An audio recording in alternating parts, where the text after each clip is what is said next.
Welcome to the Exit Engine Podcast, episode 67.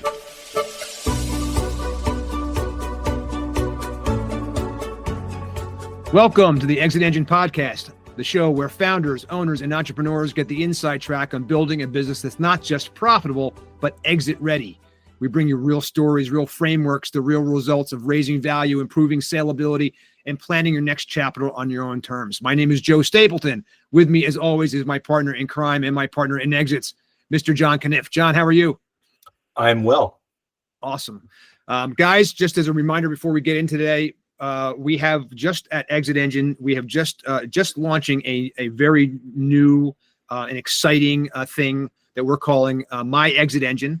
It is, we believe, the world's first exit ecosystem where you can get your total exit value score. You can connect with expert advisors, get a community of founders that are all building towards strategic exits. And that is going to be coming soon. So right now, if you go to myexitengine.com, you can find out more there and figure out, learn about signing up and how we do that and all that stuff at myexitengine.com.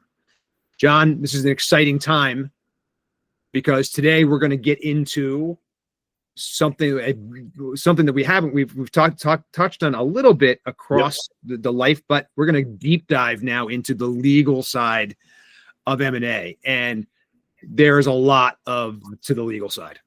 Well, it's so important because not that people forget the legal side, but people are so focused on their business that sometimes, I mean, I'm accused of this, and I have been accused of this, is playing a lawyer on TV, and that can get really, really dangerous. Mm-hmm. And when you don't have the right counselor, you have a counselor who is an attorney but isn't focused on deals and doing with M&A, it can just get it can cause so much pain.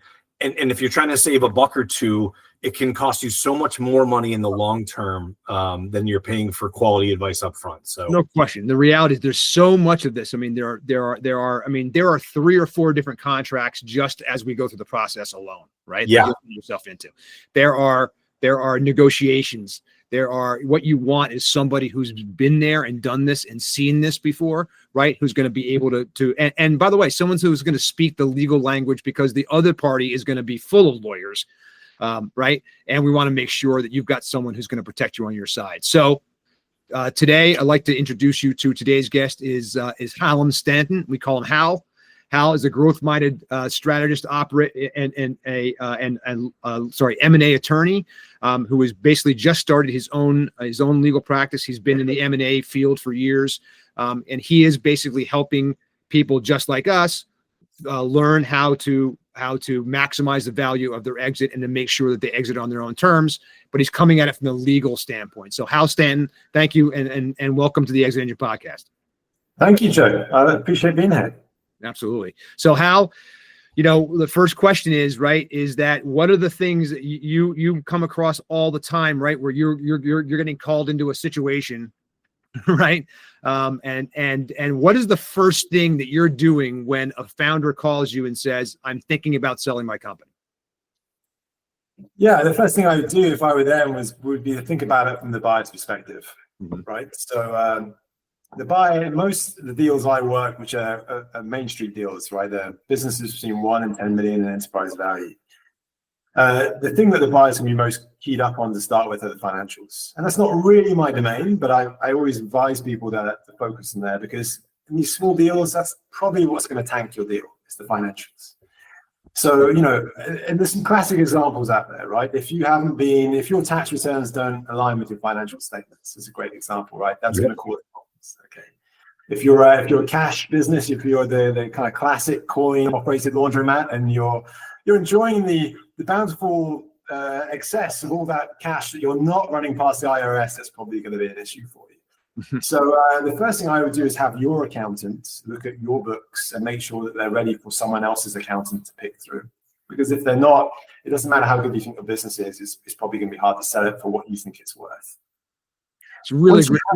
That's really great advice. And just stop you there. I know you've got some more there, but I just want to touch on this real quick. What we see too, just like you, right, is that same thing, which is that the books have been, again, people are often managing their business to a different kind of set of standards, okay, than the exit process requires, right? As you mentioned, often they're managing their entire business to taxes, right? And the reality is that that's fine, and that probably works for you in the short term in terms of the money you're taking out of the company and keeping that money and all that stuff. But the problem is that that's a pretty big issue that you might be leaving money on the table, right? With when you go to be able to change the way that you're reporting so that you can show the most money as opposed to the least money, right? Yeah, for sure, right? Because you want it both ways. You want to sell your business for what you think it's worth, but you also don't want to pay the tax man. So those things are naturally in tension. And that's kind of the classic example. I think there's other issues too with the books. And again, this isn't really my domain. It's just what I've witnessed, like working with a lot of people in the M&A space. We're working to close one deal right now where I'm representing the buyer and the sell side. Their approach to AR has basically been not to worry about it as long as there's sufficient money in the bank account. So you've got hundreds of thousands of dollars in AR, right? Which is actually going to make your business harder to sell, because when it comes to trying to sell that business, the buyer isn't going to want to purchase the business with hundreds of thousands of dollars more in AR than is currently in it. There's going to be some kind of net working capital peg that they want to negotiate, but then you have a problem of how does that peg work with the AR that's in the business. So I just think good business practices on the financials are important, right? And you have to be thinking about these things years in advance, not just the day you decide to sell, which I think what makes it so tricky for many entrepreneurs. Yeah, and along with that, with the financial statements, it's the financial statements, it's the AR issue that you raised, but it's also like revenue concentration, I can imagine, right? Like if you're trying to sell a business and it's a couple of $1 million and 800,000 of it is one client, that's something that A, you can't change overnight, and B, it can require years of getting more clients, making that 800,000 a less a percentage of a larger number. Yeah, for sure, right? So this is all. So maybe the best advice you can give to anyone looking to sell their business is think about it in advance, right? Yeah. In advance. Yeah, decide. Have a 5-year plan, not a 5-month plan, and you're probably going to be doing better. And, once you're in that position, go out and consult your advisors and start getting the businesses into shape. And how I know this varies, but like I can imagine, or said, let me ask the question differently. When are you typically brought in, right? Like, so in other words, do you get calls? I can imagine you get calls where like, hey, I've got an LOI or an offer or a purchase agreement. Like, just describe like the sort of typical one, and then from your perspective, the ideal scenario when you get brought in, because I can imagine those two things are quite different. Yeah, so I think I work buy side and sell side, and I'm typically brought in, around the time either someone knows they're going to receive an offer, or around the time they're thinking of making an offer. Okay, and that's totally fine. There's no need necessarily to bring an M&A attorney much before then. Okay. On the sales side, because I know that's your focus here, the issue then is whether your company is the state it's in when you bring in the lawyer, right? Because what I'm going to be looking at in those first few weeks is again, going back to the buyer's perspective, is let's do diligence in reverse, right? Well, what are the things that the buyer's going to ask for that we need to provide? And some of it's going to be quite basic, but still there, right? Like, do you have evidence that you can sell the thing you're trying to sell, right? And that is, the buyer's going to want to look at your governing documents of the business. If you're a corporation, kind of the board and shareholder minutes. If you're an LLC, even the company minutes. Just to make sure, the stock ledger or the equity ledger, just to make sure that there's no hint of that silent partner in the background that you've forgotten about because it was 10 years ago when you granted them the interest or something like that, right? So it depends on the state of the company. If those records are maintained, on a central Google Drive or something, this is no problem. We can easily go through that and work out what needs to be potentially tidied up and what's there. The problem is if you get someone in and you're trying to rush through a sale and you don't have any of that, it's gonna jam up your work. So again, forward planning is probably the most important part of that process. Right. And then like the structure, right? So I can imagine that there are different business structures, especially in the United States and in other countries. Do you advise, like, in the event that you're selling an LLC or helping to sell a C Corp, like, do you have any general guidance for those types of situations, or what's better from your perspective, or does it really not matter? Yeah, that's a good question. So Generally speaking, it doesn't matter. And I say generally speaking, but there is an exception. So there is a trend, right, that all small businesses want to be taxed as S corps. S corporation seems a very tax efficient structure. The problem with S corps is they are less flexible than other types of entity. So, if the buyer is not buying alone, if they're buying with a partner, or if they want to take on investors, it's going to make it hard for them to purchase that S corporation, right? Because it will blow the S election. Because only natural people can hold stock in an S corporation, with some exceptions. So in those situations, there might be some kind of pre-transaction structuring that happens. And it's normally at the buyer's request, and they're going to request something called an equity organization. And this is where you take your S corporation, you wave your hands, and the taxing authorities kind of look away, and they look back and, oh, you've got a single member LLC, tax as disregarded entity, and that's much easier to sell. Of course, that kind of stuff costs money, right? You have to pay your advisors to hold your hand through the S corporation reorganization. Reorganization. Apart from that, though, and that's that specific example, not really, right? You could argue that maybe C corporation is less. If people are looking to buy equity, right, in a company, C corporation maybe is less, attractive than like an LLC taxes and partnership with disregarded entity, perhaps, right? But the other thing that I think we should focus on here is most Main Street deals, at least, are asset purchases. They're not stock purchases. Yep. So in that case, it really doesn't matter, right? You're just reaching into that toy box and you're picking up the things you want and you're putting them into your own legal entity, which is an LLC or a corporation. So it's really not an issue at that point. Yeah, and that's a good point. I'm sorry, John. We should clear up right now the difference between an equity sale and an asset sale, because they are really the two that we were going. That were the two. Those are the two kind of big. They're very different, right? And they are they're approached differently. They have both of them have good parts, bad parts, whatever. But the reality is, can you talk a little bit about the difference between an equity sale and a asset sale? Yeah, for sure. So yeah, in these small deals, that's typically one of the two structures you're going to have, right? Assets v stock. From the buyer's perspective, it's advantageous to buy assets. Okay. And that's for two reasons, really. And that is an asset sale, the buyer's going to set up a new legal entity, an LLC, corporation, whatever it is, and they're going to reach into your corporation or your LLC, and they're going to pick up the assets they want and put them in their box, and they're going to pick up the liabilities they want and put them in their box, and they're going to leave everything else with you as the seller. That's advantageous from the buyer's point of view, right?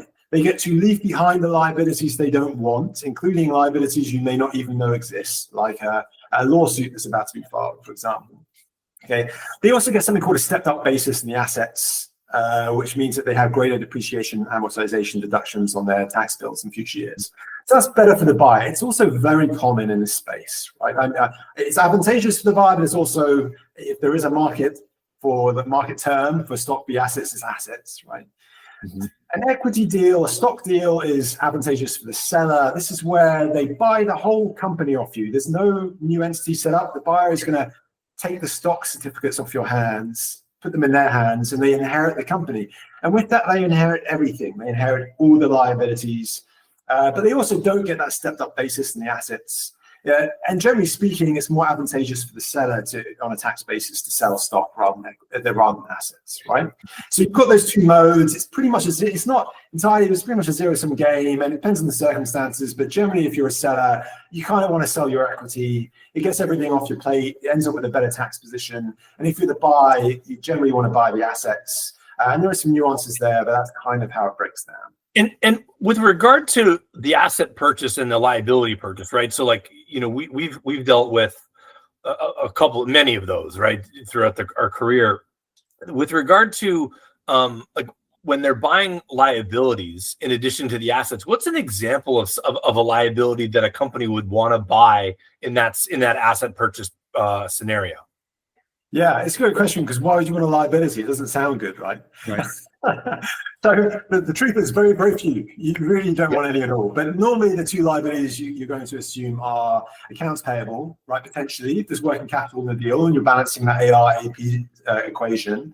Or alternatively, in addition to the AP, is any liability associated with an assigned contract. So let's say there are customer contracts in place. right? And maybe there's 6 months left on a contract. You need to buy that contract, right? That's revenue you have to purchase and transfer over. But in doing so, you're also inheriting the liabilities of that contract, including your obligation to perform that contract, for example.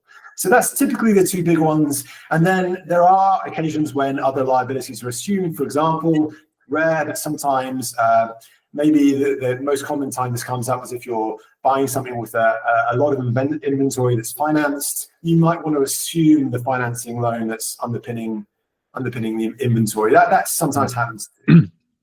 Okay.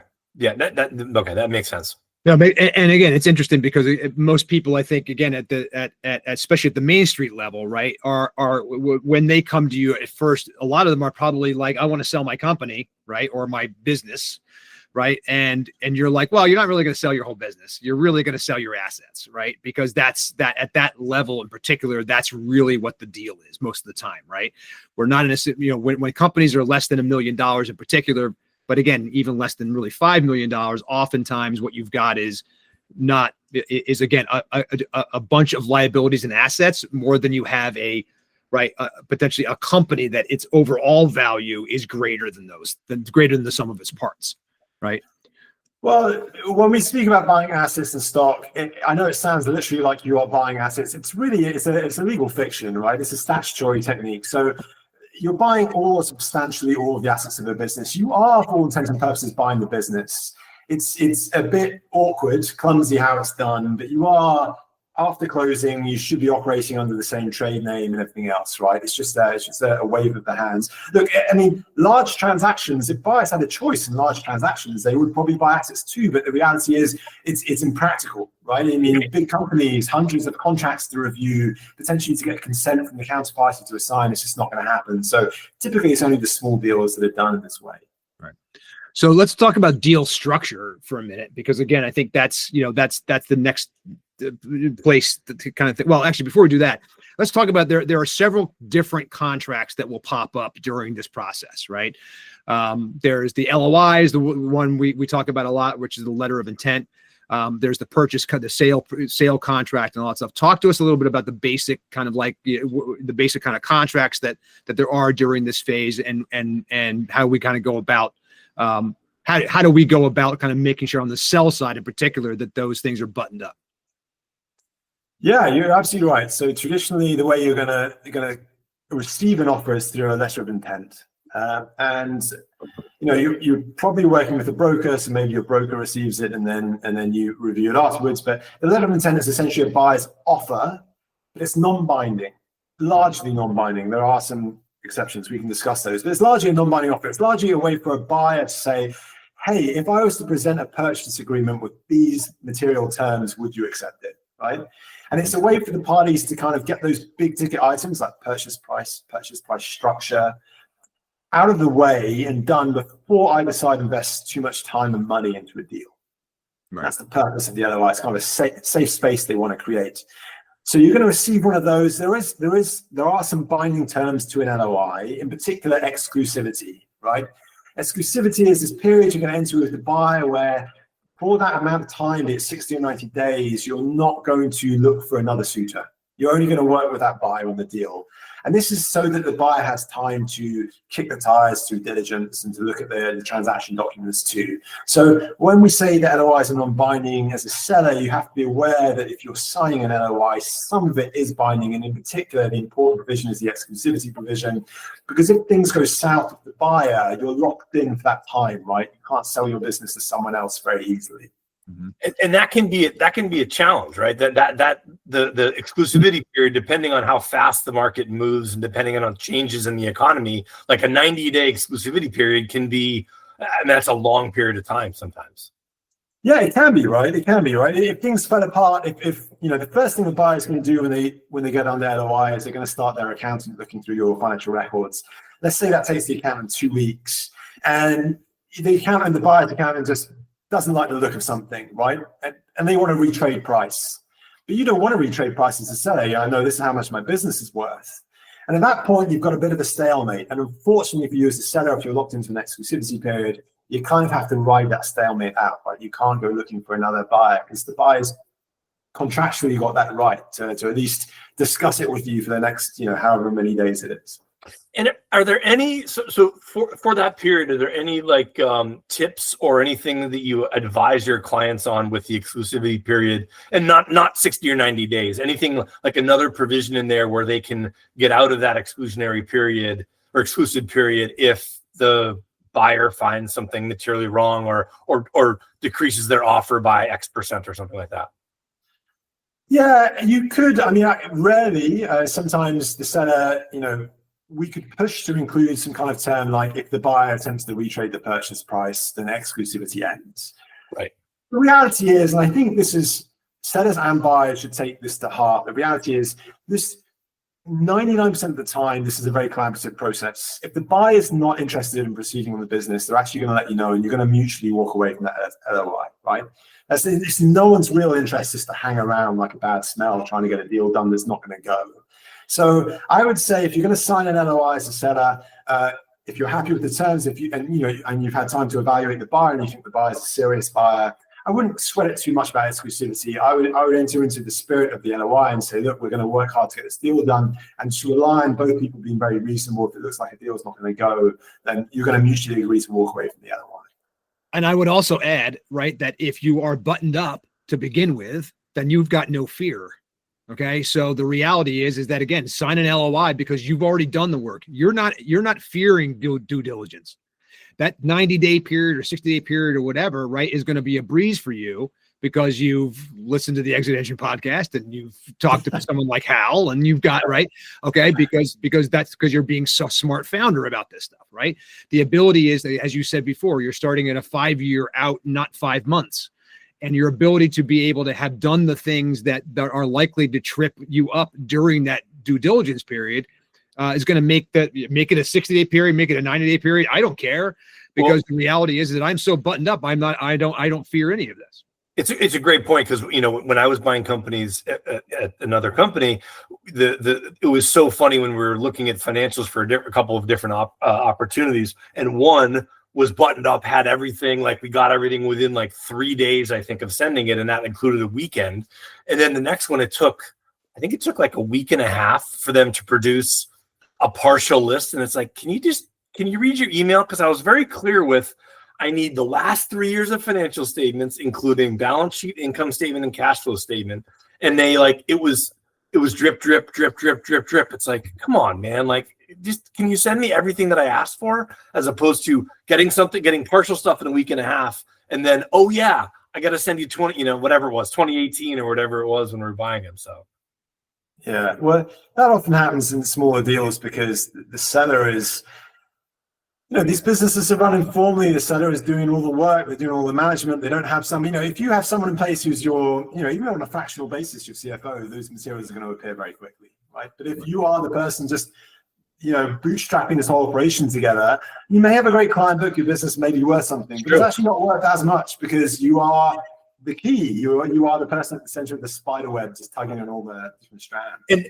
And that's something we caution people against, right? So, like, in some of the smaller deals, it's sort of impossible. But one of the things that we mention to our clients is like, look, like, to the extent that you're doing 40% of the sales or all of the operations or all of the customer service, like, that's not a viable business, right? Or a viable business, right? Because what are they buying? If I'm going to go away, or I'm going to be available for 10 hours a week or whatever you're going to be available after the purchase, like, the buyer's going to think twice about paying a premium for that business if it's the Joe show, the Hal show, or the John show, Yeah, for sure. So now you're in the LOI stage, right? You've got that document, and that document is essentially saying, hey, I'm the buyer, my buyer, as the buyer, I propose that this is the asking price. This is what I'm going to pay, assuming that this stuff happens, right? Because it's going to be in there too. We're going to go through due diligence. It's going to take about this long, and we're going to set a close date, right, to be able to have due diligence done and all that stuff. And so those are the kinds of things that are in and then there's often an exclusivity clause that says, hey, while we're doing this, please don't go shop the business to someone else and try to beat my offer because we're in the middle of this now. I'm committing time and resources as the buyer, right? And so that's why that's ostensibly why that exists, right? Is there anything else that the LOI, important thing the LOI does? as far as a contract is concerned? No, then you hit the nail on the head, right? Material business terms that you want to get agreed up front, some binding provisions, importantly exclusivity, just to keep the party moving forward. Right. And so now we're in the clock is starting on due diligence, right? And they're asking for documentation. They're going through everything with a fine tooth comb. They've got their lawyers and accountants. I say they, I mean the buyer's side has their accountants and lawyers and all those things going through things.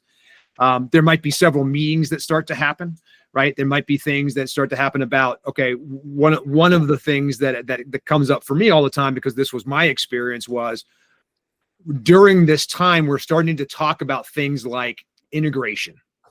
We're starting to talk about things like earnout. We're starting to talk about things that come up and happen in the whole thing as a way of completing the deal. But this isn't just about a close date and the deal is over, is it?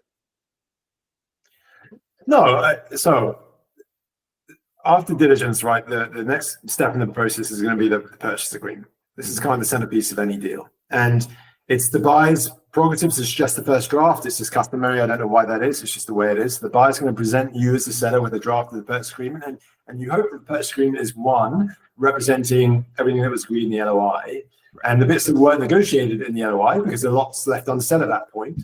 You're hoping it's going to be kind of middle of the road. It's not going to be too aggressive, because if it's very aggressive, there's going to be lots of red lines that are going to go back and forth. And no one's going to win apart from the lawyers.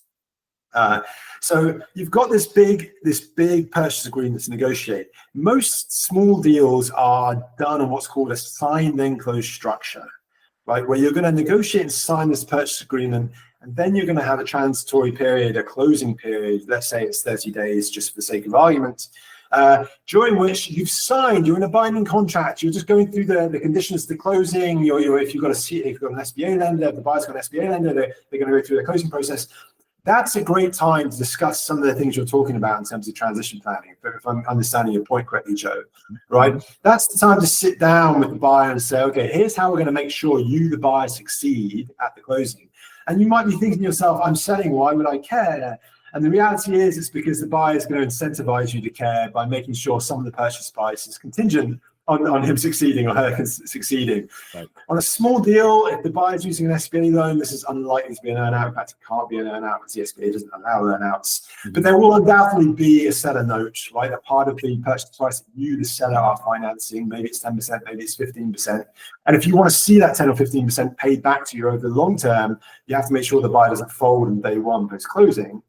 And there may also be some other contingencies, right? There's part of that seller note might be forgivable, let's say, because the buyer wants certain revenue targets, historic revenue targets, to be kept up, or whatever the contingency is that the buyer's negotiated. So the period after you sign and you have your incentives aligned with buyers, but before you close, is a great time to sit down and say, look, how can we make sure, especially if you're the kind of seller who's, I kind of run the show just out of here, out of my head, right? That's a great time to start planning how you're going to get that knowledge into the buyer's hands, so that the buyers can take what you've done over the past 10, 15 years of running your business and run with it, succeed, pay you back the money, pay you back the interest on the seller note and everything else. And when you're thinking from the seller's perspective, right, your point about SBAs and earnouts, like there's certain questions that the seller has to ask the buyer before they sign the contract, obviously, right? There's things spelled out that's contractually obligated in the purchase and sale agreement, but there's also things like, how you're financing this deal. Are there other questions that the seller needs to ask the buyer in order that's outside sort of the payment that's outside the contract that they need to know before they enter into a contractual agreement with them that you can think of? Yeah, well, this is about qualifying a buyer, right? So this should be happening a long time before you negotiate the purchase agreement. This should be happening at the LOI stage, okay? So, and if you've got a broker representing you, as many sellers do, your broker particularly is going to be very, very keen about qualifying the buyer. And the reason is because the brokers charge quite a bit of money for their services, but they take on a lot of risk. They don't get paid unless the deal closes. Yep. So what we really don't want is an unqualified buyer wasting their time for 30 or 60 days, okay? Or however long your exclusivity period is. So qualifying the buyer is important. And what does that mean? Is the buyer likely to close the deal? I mean, I think the two biggest things that sellers are concerned with early on in the process is, how much money will I get at closing? not necessarily what the purchase price is, but how much will I actually get in cash at the closing, right? Because that might be, or it's almost certainly going to be a percentage of the overall purchase price. And then two, how likely is it that the buyer can actually close this deal? Do they have, let's say they want to rely on an SBA, how are they going to fund it, right? They're going to have to say, well, I'm going to rely on 85% on an SBA loan and 10% on a seller note and 5% of my own money. Do they have that 5% in the bank account? It sounds like quite a small number, 5%, but it's not necessarily, right? 5% on a $5 million deal is $250,000. That's a lot of money to have kicking around in liquid assets for many people anyway, right? So do they have the means to close this transaction? Do they have a track record of something germane to running this business or closing transactions? Or have they closed deals before? If not, have they worked in this industry? Is it likely that they're going to get into over their head very quickly? And those are the kind of buyers that maybe you just want to be a bit more careful with, right? Before you accept an LOI that sounds good on paper, but it's 2 months down the line and you're nowhere near getting close to the closing. Right? Yeah, especially when you're going to wait 90 days or whatever, or have to go through an exclusivity period for 90 days where nothing will happen, right? Or on your side, or nothing can happen on your side, right? You can't get out of it. You have to wait there for 3 months, waiting, and then just to have it fall apart, which is obviously also, in your experience, what we see numbers wise is about 60% of the transactions fall through. Is that a number that you think is probably about right? I would say it was, from my experience, it's more like 40 of the deals I work on die, 40%. But the reality is, I for a lawyer, working these deals myself, right, I think I do a fairly decent amount of deals in a year. But the reality is, let's say, I think last year there was probably like 4,000, 5,000 SBA deals that went last year. I'm only seeing a small segment of the market, but I really don't know what the actual numbers are in terms of people who are trying to close these deals and failing. But it probably depends a bit on selectivity, right? The position you're in as the seller, how selective can you be? How much interest have you got from buyers, right? If you've got lots of interest, you can be very selective, and you're obviously going to go with the person you think can close. Versus your business maybe on the smaller side, it's not very well run. It's quite formally run. There's a lot of problems with the accounting. Maybe you're just running the business from your checking account. You've got less of a choice. The buyers who are going to be interested in buying that business are maybe less sophisticated. There could be a higher failure rate. All these factors probably swirl around and play into it. And when you think of those 40% that, that roughly, and we're not going to obviously hold you to the number, but when you think of those sort of failures, like of those deals, what are the contributing factors to those deals that are failing typically? Number one thing that kills deals is financial diligence. If there's a disagreement in, if you're presenting EBITDA as a number or SD as a number and the valuation is based off that number, then the buyer is going to go in there and have their accountant scrutinize it pretty carefully. And if there's a big gap, there's a big delta between your views of what that number should be with add backs and everything, then at that point, deals can fall apart quite readily. After that, I would say the number one thing that kills deals after that you've got over that hurdle is time. It's a great saying, time kills deals. I'm not a big fan of that saying because I think it encourages people to rush through deals, and you definitely don't want to rush. Right. But there are situations where time really can kill a deal. And I'm thinking in particular, I worked on a deal a couple of years ago where it was an asset purchase. The broker had done a very bad job actually in this deal. It was an asset purchase. It became very clear to us, I was representing the buyer, that it had to be a stock deal because of assignment issues with key contracts. But there were too many key contracts to get our hands around. And the business was quickly entering into new business, right? So we had to transition to a stock deal, and it took some time to get through that process of negotiation because then we wanted an adjustment on the purchase price. And then what happened was, and this is very classic, because of that time, the seller took his foot off the gas.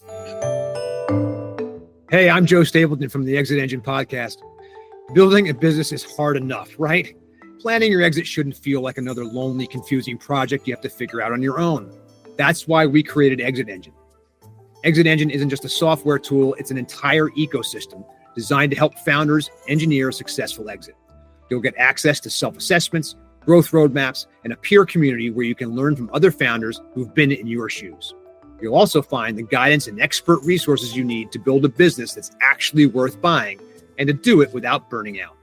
Imagine having the clarity to know what your business is worth, exactly where to focus to improve it, and the confidence to exit on your own terms, whether that's next year or a decade from now. You don't have to do this alone. You don't have to build a business alone. Join us and let's build your exit strategy together. Visit myexitengine.com to get started. That's myexitengine.com.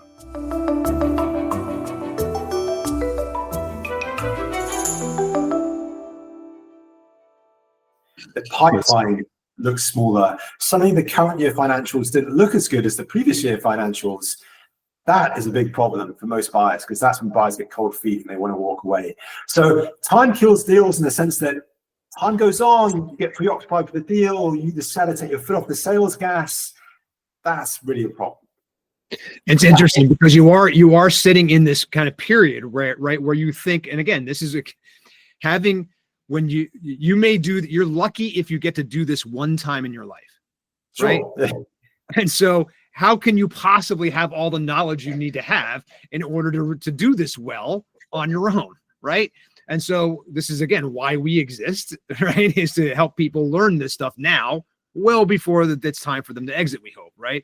But what you're bringing up is a really interesting thing, because it's a matter of that there it can be a roller coaster, man, right? Sure. It can be an up and down situation, especially depending on where you are when you start, because we've had situations, obviously, where we've had people that have been able to sell that probably shouldn't have been able to sell, right? And whatever, and you got to have a tenuous deal at best, and it's probably an asset sale, and you're in a situation where, hey, look, there's some value here, but we got to get through this, and the negotiations itself can be overwhelming for a seller. Yeah, for sure, right? Especially, again, if you're just trying to do everything yourself. This is look, no one likes spending money on advisors. Look, I'm an advisor. I know people are not spending money on lawyers, let's face it. Right? But the truth is, if you're going to do something which is probably the biggest transaction of your life, probably bigger than the house you bought, right? Mm-hmm. Then it might just behoove you a little bit to just get some people around you who have done it before, who can just help guide you through it. You'll probably end up making more money in the process. It's just a consideration.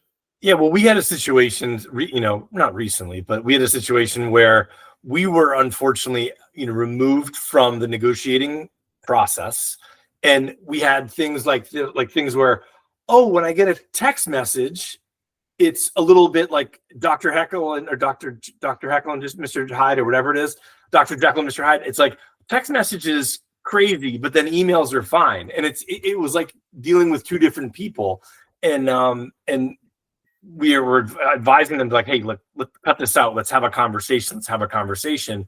Because that sort of seemed to be where we wanted to go, is like, let's get people on the phone so we can have a dialogue and conversation, not sort of asynchronous communication with an email or a text message. So, I mean, do you have thoughts on those types of negotiations? What are best practices that you guide your clients to do? Yeah, it's interesting. I would say I very much leave that up to my clients, actually, to be honest with you. And that's just because, I guess ideally what we would do is we'd sit down at the beginning of the deal, we'd agree on a time frame, we'd agree on a project plan, basically. We're not only with my client, but with the other side too. And then we would have regular touch points where the advisors and the clients at that point met and just things moving forward, right? When it comes to the legal stuff, I normally prefer to deal with the buyer's lawyer, right? Sure. One-on-one. I find it can just move a lot quicker that way. But I've met my fair share of brokers who really, really are adamant that everything has to go through them, right? It's just it's picking your battles on that front. Yeah, and the timing stuff is such a great point, and is a deal killer, because again, there's going to be things that come up, new clients, new operations, problems, lawsuits that come up during the deal structure during the deal time frame that you just got to deal with, right? That it's inevitable if those things come up, obviously. And at the end, the timeline too is that what we have seen happen is that the seller, to your point earlier, starts to actually get cold feet because the negotiation is so hard, right? Sure. They're afraid that they're not going to get what they want, and they start to fall apart, right? And it's this notion of, especially when you've got a savvy person on the other side who is, let's face it, the buyer's trying to get a deal, right? The buyer is trying to find things in ways in which they can reduce their costs, reduce their, right? They want low risk. They want all this stuff, and they are ostensibly often have the position of leverage, right? Because they are bringing the money, and this is something that somebody really, really, really wants. Yeah. The buyer often has other options, right? The seller is often sitting there, right, with the fewest options.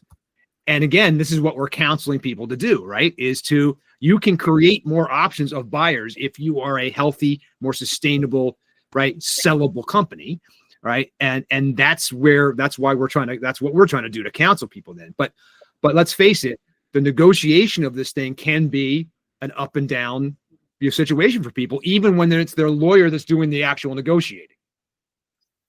It can be, and I think also the thing sometimes gets the sellers I work with, or sellers in general, I should say, is I think when you get that NOI, there's a number on it. Let's say it's 3 million. You're like, 3 million? That's a lot of money. I could tire and cruise Aruba or something. I could do something with that money.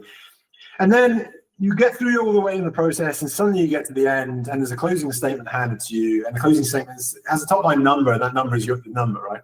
And then there's seller note, and that's deducted from it, right? Maybe there's an indemnity escrow, there's more money deducted from it, and then you've got to pay your advisor's fee, you've got to pay your broker, you've got to pay your accountant, you've got to pay your lawyer, and suddenly you've got this number down the bottom, and you're like, I'm not sure I can retire on that. And I've seen sellers literally walk away from deals at the last minute because they suddenly realize they're not receiving nearly as much money as they thought they were. So a bit of it is, again, surround yourself with the advisors who can keep keep your eyes open, keep your head up, so you can really see what's going on and see actually where you're losing money and where you're gaining money. And again, starting early, right, for that reason, because again, where you think the number is and where the buyer thinks the number is, right, or this particular buyer, are almost never going to be the same, or at least they're very rarely are they the same from the beginning, and they stay that way, right? The reality is that if you are, again, the more buttoned up you are before a buyer even walks in, right, the easier it's going to be for you to stand your ground and say, no, I can tell you, I've had evaluation done. I have my sellability number. I've gone to Exit Engine, right, John, and done the total exit value assessment, and I know exactly what my sellability score is and all this stuff, and it's a 90, and I know that I'm a sellable business, and I know that the second I get out there, I'm going to have a bunch of different buyers that are going to be interested in me.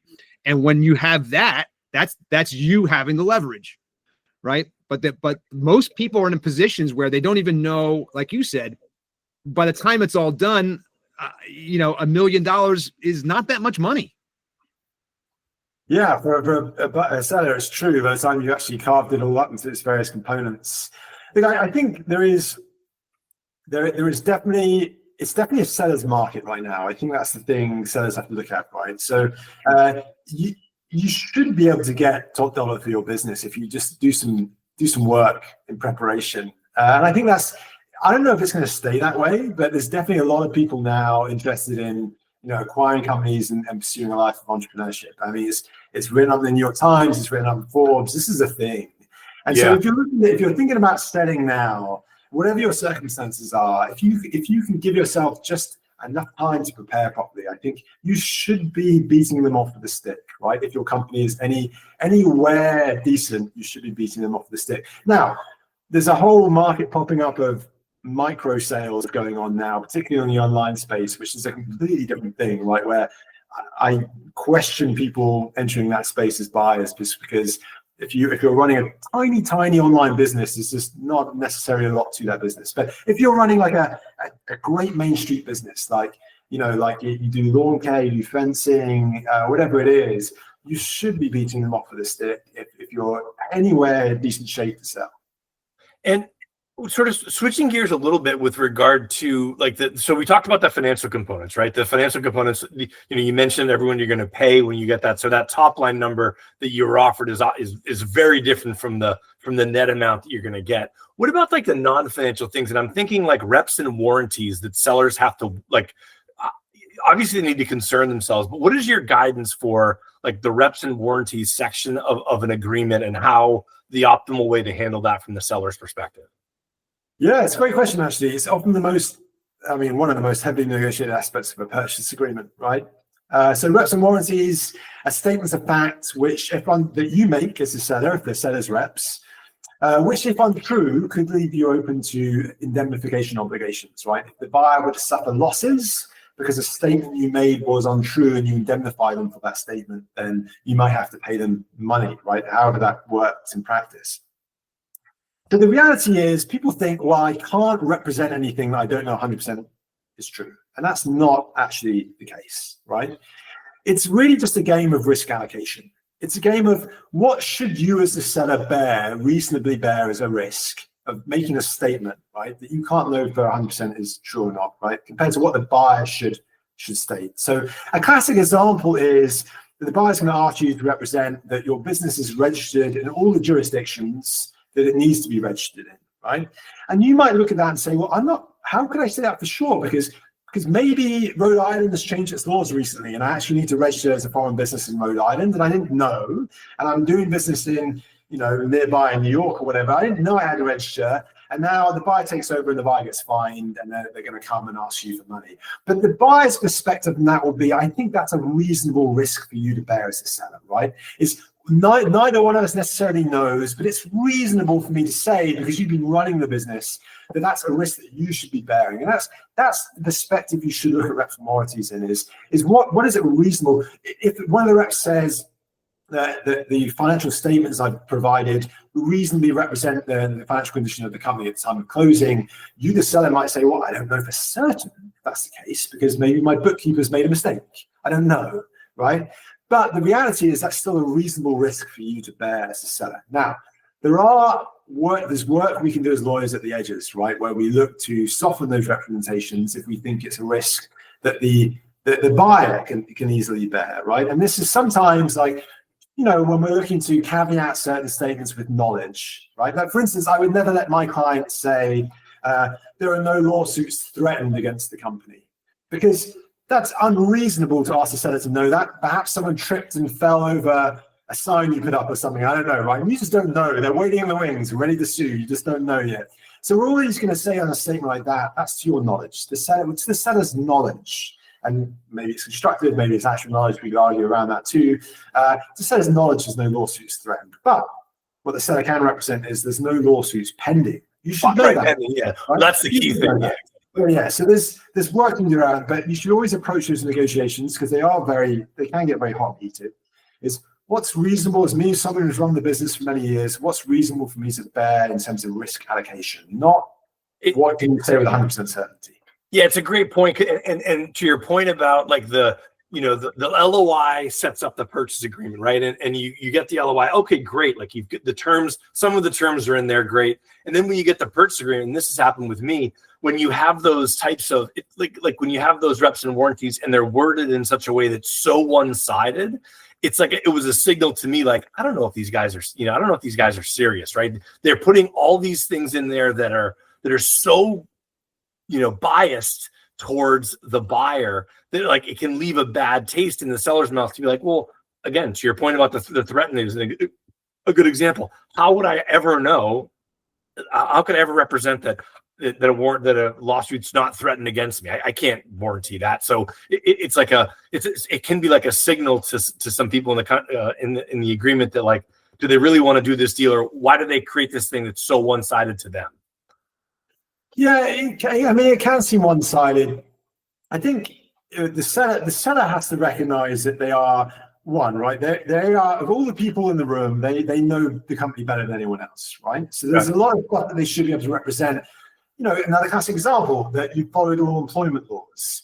Now, maybe you can't say that off the top of your head as 100% accuracy, because you don't know what all the employment laws are. Perhaps a lot of small businesses definitely don't have inside general counsel doing that stuff, right? But again, you're the one running the business, and you're also the one asking for the millions of dollars to come into your bank account. So I think there are things that, if there's something that you think the buyer can easily learn through diligence or through investigation of the publicly available knowledge, it's okay to say, I think you should bear that risk. Do your diligence, go away, come back when you've done your diligence. And if you find something, great. If you don't, you don't. But if there's something that the buyer can't easily, or maybe can't know at all, right, then maybe it's okay for you to burden. Then it's going to look one-sided, because you're selling the business. Most of the reps are going to be about the condition of the business. Fair point. You shouldn't take it as an affront. you should have your lawyer closely look at it. You should soften those representations that need to be softened. You should caveat them where you can, and you should push back if you're worried about something. But you shouldn't see it as an assault upon the contract. Fair enough. Good point. Let's talk a little bit about you personally. I want to know what drives you, and what is it, Hal, that what got you into this business? Yeah, that's a really good question. It was basically luck, a bit of circumstance. I was working for a large law firm and working on so I'm located in Michigan, so my clients are the big three. Who else would they be working for? This was around the time of COVID. My first and only son was born, and that lifestyle, law firm lifestyle, bidding 2,000 plus hours a year, potentially having weekends and holidays blown up at the last minute by matters coming in. It was no longer tenable for me.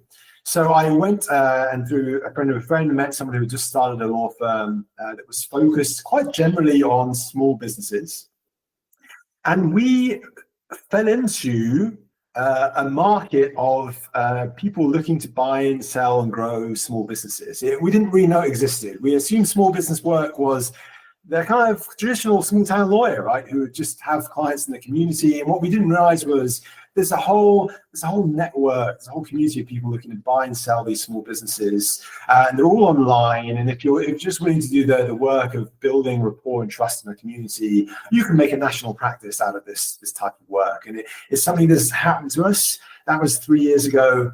It's just gone from strength to strength. The clients are great. The work can be very interesting. The small deals, you'd be surprised how often like an interesting question comes up, right? An interesting legal question comes up, or you learn something new that you haven't learned before. So the work's great, and it's just been something that I've just generally enjoyed. So looking to stay in this space for as long as I can until AI eats all our jobs and we have to go home and find something else to do.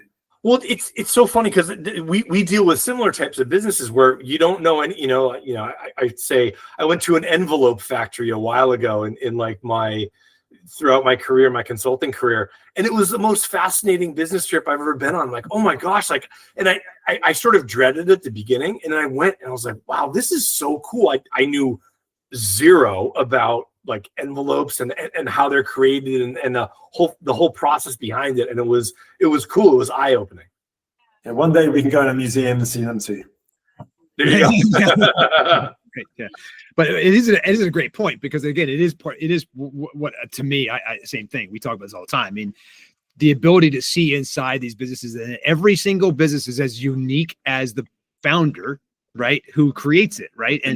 And so much of the businesses are also attached to the founder's personality and all that stuff, and their ability to be able to see all these things and the way that people figure out businesses. And I love the buy side, right, is interesting too, especially because you deal, Hal, with a lot of single buyers who are people who are like, going in and buying a business that they haven't been in, right, necessarily. Or you're dealing with people who are coming in and taking and buying the asset of a buyer, and they're going to start a new LC, and they're going to now have this company that they didn't have before, right? As opposed to where we deal a lot more with is, larger companies that are acquiring, this entire company because it's they're buying market share or capability or something like that, right? Private equity firms that are coming in and bringing up an entire company that way, right? Which is much different than what happens at the Main Street level, right? Where you could have, I had a client back in our old days, John, right? Where he comes to me, he's like, here's what I want to do. I want to buy a boring business. That's what he said, right? I want to buy a boring business because that's going to make a lot of money, the whole thing. I'm not interested in it being flashy and whatever. And what I'm really would love to be in is something in the warehouse space, something in the transfer of train. I forget what it's called, but there's a whole thing. There's a whole business. Okay. There are very few of them, but they're incredibly lucrative, where they transfer the train stuff to the truck, right? Like that entire thing. And the guy was interested in this thing, and he came to me asking for companies like this, right? So I went on a big search and the whole thing, trying to find these kind of like these transfer stations that he could buy. But the point is that there are as many different buyers as there are sellers, right? In terms of, right, matches and being a good fit and all that stuff. Now you've just started your own firm. It's called 7th Street Legal. 7th Street Legal. What will be your focus with that? And again, more M&A, more Main Street type people, looking, you work a lot obviously on the buy side. So your eyes of being able to see, from the seller's perspective, you're a very good person to ask, right? About what is the buyer looking for? Yeah, so I do work with some sellers. Just to be clear, I think the reality is it's easier for me to market to buyers, right? Right. Sellers often are in a slightly they're a bit more diffuse. They're not congregating in one place, online or otherwise. They're kind of just people out in the community. So really, more I work on sellers when I'm referred to someone by someone I know. But as for 7th Street Legal, we are laser focused on helping entrepreneurs buy, grow, and sell Main Street businesses. That's all we want to do. We don't want to do anything else. We're not looking to be flashy. We're not looking to go up market and work with private equity or independent sponsors. We are very much playing in that Main Street space, and it's what we enjoy, what I've enjoyed for the past 3 years, and what I want to base the whole business and practice around. Well, that's awesome, because again, our core audience, a lot of people are learning how to do this for the first time, and they are down in that space. And we are right now, we are in the middle of building what we call the Exit Engine ecosystem, which is a community platform that's going to basically bring together founders with other founders who are also looking to exit, to learn how to do this stuff, to take a look at how to examine their own businesses early on before they have a buyer in the room, and then to be able to be able to get in touch with people like you, our advisory partners, who they can be able to bring into their fold, around this as well. And so. And that is squarely aimed at the lower end of the middle market, right? So we're talking about companies that are less than $5 million in revenue, because these companies, some of them are Main Street businesses, meaning that they are the mom and pop shops and things like that of people that stay. They're the smaller accounting and law firms and things like that. But then there are this whole other area of or a segment of businesses that can and will cross over, right? So you're $3 million today, right? But you can be 7, or you can be 10, right, in the next couple of years, right? Which is not everybody can do that. Not every restaurant in Main Street can sit there and go, I'm doing $700,000 right now, but I know I'm going to be able to grow this thing to, with a restaurant, that's probably not going to happen, right? Yeah. So you got a floor space issue there. That's it. You have serious. You come up against some real physical limitations, right? But you have to open the other restaurant, right? But the idea is that there's a way to do that. But the idea is that, again, it's a matter of, there are so many of these people out there that need help in understanding this, because they will only do this but one time in their lives, right? And to be able to have access to someone like you, Hal, who can help them through that stuff, whether, again, on either side of the equation, but just to know that there are people out there, guys, that do this stuff all the time, right? You don't have to go through this alone. If you're in a situation right now where you're considering, for whatever reason, selling your business, right, the first thing you want to do is you want to put a call out to us or to someone like Hal, or, to be able to start getting a sense of, what is it I should do? You can go back and listen to the podcast episodes where we talk about this process and go take you all the way through it. There are resources out there for you, but don't, I think that if we always give this one piece of advice, which is to not go it alone. Would you agree with that, Hal? Yeah, look, I'm not intending to go it alone. Just to be clear, I'm heeding this advice, right? Yes, right. There's so much to do when you're running a business, okay? And the idea that you could just do it all yourself is just it's unscalable, right? You'll never get there. You need to have people around you who can do some of the stuff for you. So, and more importantly, you have advisors around you who have been there and done it before and can maybe help you avoid some of the mistakes. So I'm a parent. You guys might be parents too. I've only got one child. It's been a challenge. I'm told the second child is easier. And the reason is because you've done it once before and you know roughly what you're doing. It's not going to be exactly the same, but you roughly know what you're doing. And that's kind of the same in business, right? If you have someone there who's like, oh, I tried that before, that didn't work for me, here's why, that's always going to be useful. So it's don't be proud, right? This is about everyone trying to do their best and to maximize what they can from what they have, and that the best way of doing that is to get things right first time if you can. Practically, right? That's it. and especially if you've had this business for a long time, right? This is so much a part of who you are as a person. It's so much a part of potentially maybe, of the community, right? You've got employees and their families and all that stuff, right? This isn't just about you necessarily, right? There's a lot of other people involved potentially in this as well. And so getting this right and being able to maximize this, and again, starting early, right? So that you can say, hey, look, this is I have some time to work on this before I'm ready to go. But it's going to take some time.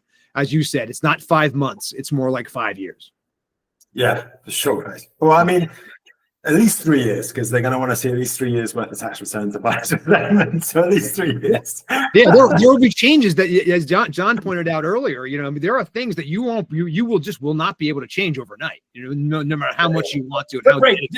Yeah, that's something that, again, put stuff in due diligence. You won't be able to rectify that, and that will be a legitimate thing that the buyer says, hey, this is something you can't solve, or we understand that it's a huge client, and we have to work around this or deal with this, but it's going to be, they're going to discount that revenue, just as an example. So what Hal, if you to leave everybody today with we are just about at time, but to leave everybody today with like one big thing from a legal standpoint when it comes to M&A, what would that be? Wow, you put me on the spot there, guys. One big thing. Yeah, as a seller, it's tempting for you to ignore diligence, right? You're going to ignore it because until someone asks you for that paperwork, you're not really going to care whether it exists or not. And my advice to you would be, don't ignore that, right? Get out ahead of that. Have someone essentially do reverse diligence with you, a lawyer, right? Who's just going to go through what the buyer's going to look for. It's going to make that process, one, less stressful. Right. Because you're not going to be suddenly scrambling around in your drawers for documents. And two, it's going to make sure that you have a greater chance of closing, right? That the buyer's actually going to see through the deal. And so I would say, I know it seems like an unnecessary expense to do up front, but I would partner with a lawyer if you're thinking of selling your business and just have that process done so that you're ready to sell. It's such good advice. It's such good advice because, again, due diligence is a painful process and surprises and the things that you'll be asked for surprised me. Let's put it that way. But if you can prepare all the stuff that you're going to be asked for, then that just lessens the amount of like surprises will come out of the woodwork and say like, wow, like I never would have prepared that, because those will come up and you'll have to come up with those questions, but minimize those numbers. It makes due diligence so much easier. And you'll catch the stuff that might be right early, that might be issues later, right? That you can then say, oh, wait, good thing there's not a buyer in the room right now. I have a chance to fix this. I can go out and change this customer concentration, or I can, or add this system, or change this process, or in the simplest way, make sure I have a document that says this is how we do this. Or in my case, settle the lawsuit that you've been avoiding. That's been on the left side of your desk for 3 months. Like just do it, settle it. Sorry, that's a very specific example that I had going on that I was just avoiding.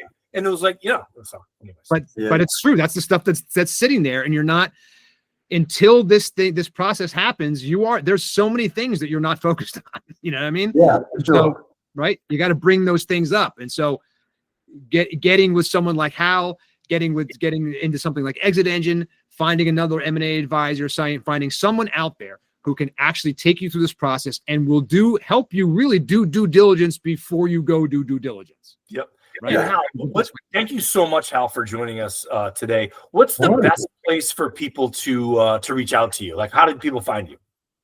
I'm very active on LinkedIn, so I try and post daily on LinkedIn. All educational content. It's not the hard sell. Quite the opposite. I just try and make people aware of the business buying process. I also write a newsletter. People are welcome to subscribe from it. They can find a link on my website, 7streetlegal.com, if they want to sign up for my newsletter. I try and make it once a month. Depending on workload, but I try and get there at least once a month. Again, it's just centered on the business buying process. A lot of it's buy side, I won't lie to you, but if you're looking to sell, it's not a bad idea to actually understand what the buyer's about to go through, right? It's going to help you in that process at all. And then finally, please visit my website, 7streetlegal.com, to learn a bit more about the services we offer, but also to reach out. If you're thinking about selling, you're selling curious, and you want to speak with a lawyer, happy to have a call with you. It won't cost you anything, contrary to popular belief. If you believe in a lawyer, it does not necessarily cost you money. So happy to have a call with you just to discuss the sales process and see whether I can help. And if we're a good fit to work with you, it'd be great. That's awesome, Hal. That's really, really great. And that's, again, why we have people like Hal hanging out here at Exit Engine, right? Because he is like-minded. He wants you to be better. He's willing to do it no matter how it takes. And again, just like our mission of trying to help 1,000 founders successfully transition out of their businesses on their own terms by 2030, Hal's got a similar mission of trying to help you however he can. Okay, so we are so grateful, Hal Stanton, for you being here today. We really, really appreciate it.